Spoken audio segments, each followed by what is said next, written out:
With times as tough as they are, we present our formula for the cheapest kind of amusement, nightmares. First, you eat a real lobster, not the kind they send to Congress. Then you add milk and mix in a horror story.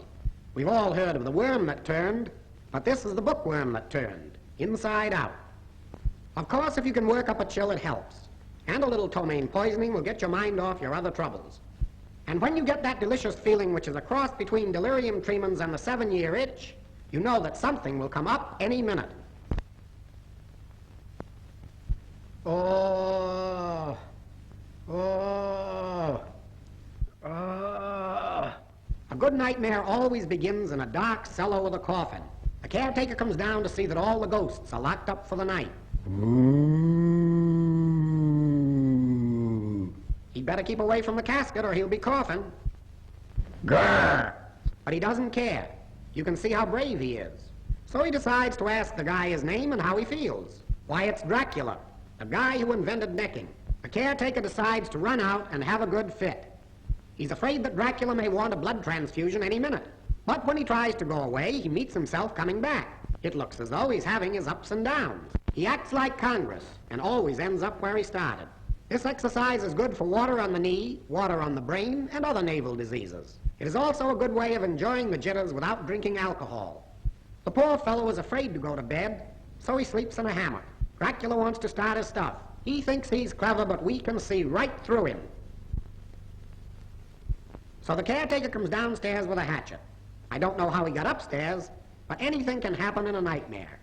Dracula was a big cheese, so he always had mice around him. So he hits Dracula in the coffin. Oh! Oh! As usual, Dracula rises to the occasion. Grrr! Get out of here! Now he's got Dracula sore, and the caretaker hasn't a ghost of a show. The caretaker decides that he might have been seeing things. Maybe his near beer was nearer than he thought. No, sir, he was right. A guy with a face like Dracula must be a spook, or he'd have his face lifted. And the worst of it is this spook looks screwy, and there's nothing screwier than a screwy spook. He decides to retire. If I were in his place, I'd resign, or at least quit. As the door blows open, he gets the delicious aroma of fresh ghost. He gets a sudden attack of the pivot disease. It's like the hiccups. The more you do it, the more you have to. And when you think you're over it, you're just beginning. The only way to stop is to do it faster and tire yourself out. If you saw a sight like this in your bedroom, maybe you'd have a jitter or two. He's got it again. This is what's known as being several sheets in the wind. It looks as though it's becoming a habit. Pretty soon he'll wear out the sheet, and then he'll have to start on the mattress. Then he'll get down to the rugs, and they'll need new furniture. So Dracula comes up close and shows us what the well-dressed ghost is wearing. He throws its silhouette on the wall, and the wall is so scared it looks as if it's plastered. Ooh. And now the blood may spurt any minute. Gush, gush. Ooh. There's the profile that has won first prize in all the ghost beauty contests. When Dracula was born, his mother took one look at that face and had herself arrested. So he decides to go back to his coffin and sleep for 100 years until Congress decides to do something about the Depression.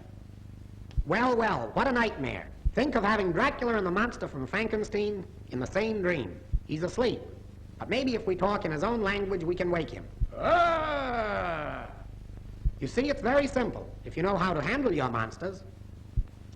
This looks dangerous. Hey, doctor, look out. He's awake. Well, it's too late. It looks as if the doctor is going to need a doctor. No, we were wrong. The doctor's going to need an undertaker. So the monster starts out to look for trouble. There's so much trouble around these days, he shouldn't have any trouble finding it. He can't decide which way to go. He's like a woman automobile driver. Well, here comes Dracula. When he and the monster get together, things should happen. What do you think of that? He's afraid of Dracula, which proves that a monster can dish it out, but he can't take it. Who's this? Why, it's Helen Twelvetrees. Maybe the nightmare is going to become a pleasant dream. No, we're wrong. The monster is still around looking for trouble. The man is telling Helen she has no business being in the same nightmare with Dracula. But Dracula is nearby, and the gentleman's finish starts to begin to commence. Meantime, the monster is looking on and studying Dracula's technique. Helen is beside herself, and now something else is beside her.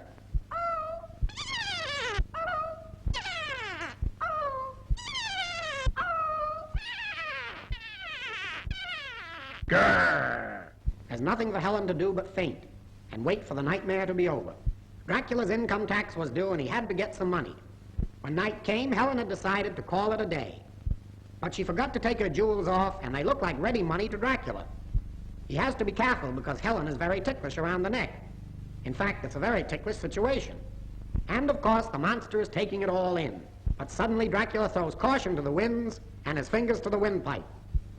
Finally, the deed is did, and Helen awakes in her sleep.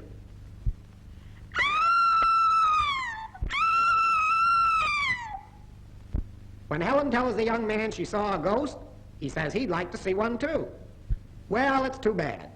It looks as if his goose is cooked or his cook is hashed. So Dracula gets him, and we hear the vampire eating his supper behind the wall.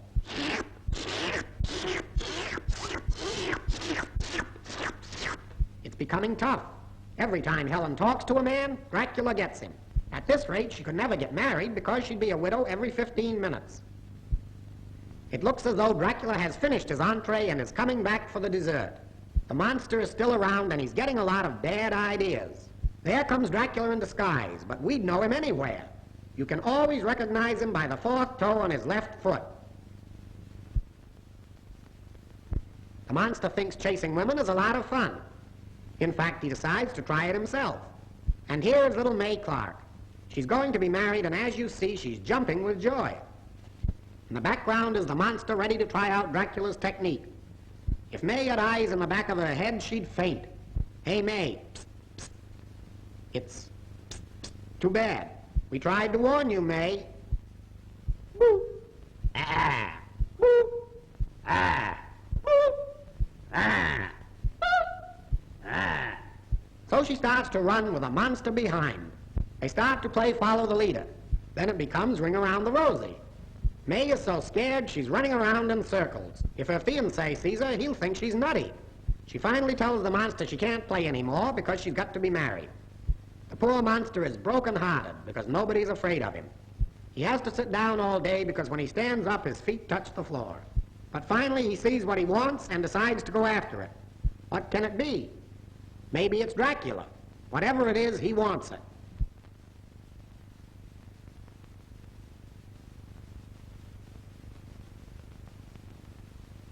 Why, it's our lobster and milk friend, and look where he is.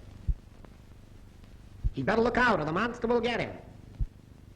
It's a good thing he's waking up, or he might fall and break his chandelier. And the moral of this story is, you can milk a cow, but a lobster is very ticklish.